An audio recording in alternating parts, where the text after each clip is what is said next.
everyone. I hope you are well. My name's Atlin. Today is day 2 of National Inclusion Week. I've just got back in. It's been a pretty busy day. So again, slightly after 5:30. I hope you've had a good day at work today or wherever you're busy doing. So today I'm going to be touching on microaggressions. Yesterday we spoke about inclusive leadership, and I hope you got to watch the recap. Today, we are talking about microaggressions and how we can collectively avoid them. So let's start really with what is a microaggression? Well, microaggressions are subtle, often unintentional behaviours or comments that communicate negative stereotypes or demean individuals based on race, ethnicity, could be gender, or other identity traits. The term microaggression was coined by Dr. Chester Pierce in the 1970s. But let's look at that in a bit more detail, because I suppose microaggressions is quite a broad term, and it's really, a real pet hate of mine, and it's something I really don't like to see happening. And I'm certainly not a bystander when I see or hear them. I'm more than happy to kind of call it out and jump in or have a quiet word, but also to check in on that person when these things occur. And I think that's one of the things I'd love for everyone to take away from today, in terms of what you can do when you witness a microaggression, as well as trying to prevent them from happening and to increase understanding around them. So there are a couple of different types of microaggressions. There is one called micro assaults, and this is an explicit act in which the form that we are probably quite most familiar with. There's also a term called micro assaults, and these are insensitive comments. And then there are micro invalidations, and this is denying or trivializing an experience. And I suppose many of you may have, felt like something that you were wronged or something was said intentionally. And then when you raise it, it's denied or it's trivialized and an excuse is made. Well, that's called a micro invalidation. So just in terms to kind of understand the different forms that microaggressions can take. And so, particularly the micro insults, I do think many of them are insults, and, you rightly feel offended when they are directed at you. But the main reason, why it's really important for us to discuss this and find ways to avoid them is because of the impact they can have. It can really erode someone's self-esteem. You often go away from having had that happen to you and could spend, many hours kind of thinking like, why did that person say that? What do they really mean behind it? So I think it can really have an impact on someone's self-esteem. It can also create a lot of stress. Imagine, you're in an organization, you go into a meeting or you go into the coffee room and someone says something to you and you can't understand why, but you feel extremely offended and insulted by it. Of course, that's going to be very stressful. And who wants to feel that level of stress in the workplace? Work is stressful enough without your colleagues adding to that, much less your managers. And again, this can often happen as well, where your managers actually are also targeting you with microaggressions. But it can also contribute to feelings of exclusion and isolation. And this is what we're trying to avoid. Okay, this is National Inclusion Week, and it's all about making people feel included, not excluded or isolated. And that's exactly what microaggressions can do.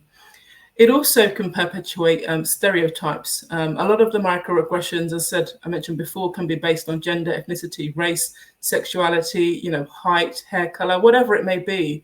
And so these can often be perpetuating and reinforcing stereotypes that we have, which can lead to systemic discrimination. So we all know they're not great, but these are just some of the reasons why they're not great and what they can do and the long-term impact they can have.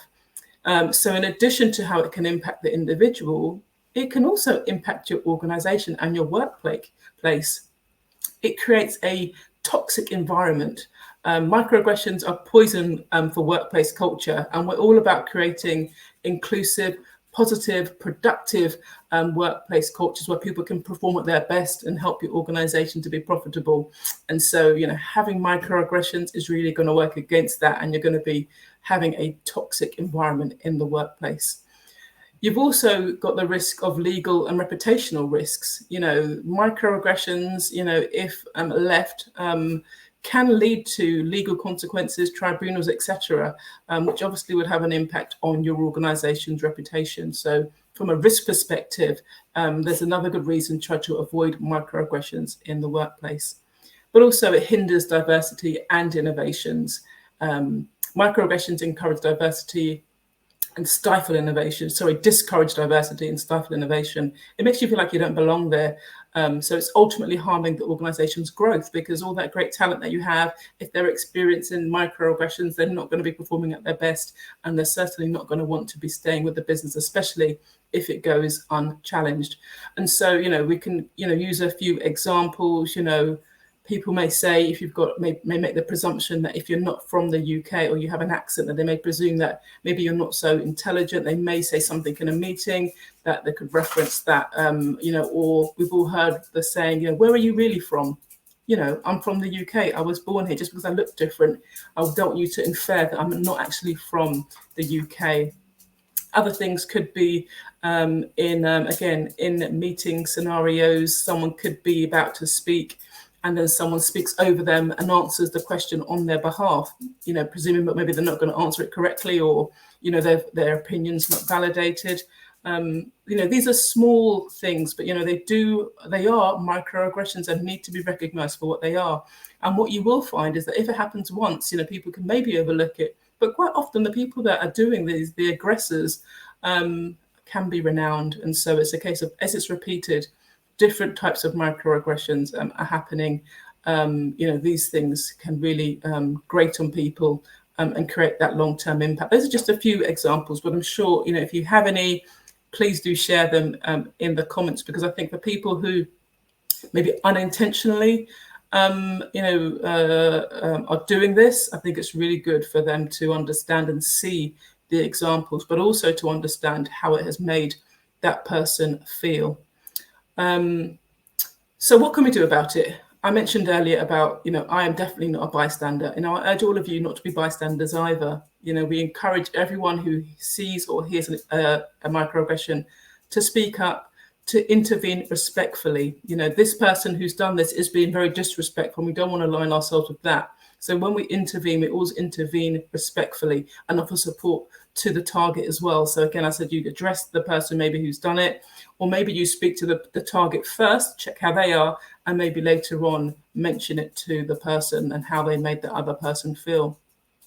If you are a target, if you have experienced this, I definitely would urge you to speak to the person if you feel courageous enough to do that, or to go to HR or to someone who you can trust.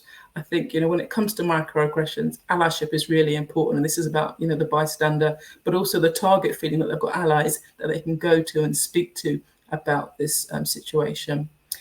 And I think from an organizational perspective, it's really important that within our policies to emphasize the importance of reporting incidents and the role of HR in addressing microaggressions. It's awful to think you get up the courage to tell someone about this from HR, and then they don't address it or they don't take it seriously. That can have, a doubly impactful negative impact on people. So I really think, for HR departments, anyone kind of in that realm, to take a look at their policies, but also just in terms of their communications with colleagues and how they can really encourage them to step forward, because this will really empower them, where they feel that the business is going to take it seriously when they come and tell you about the awful experience they've had with this.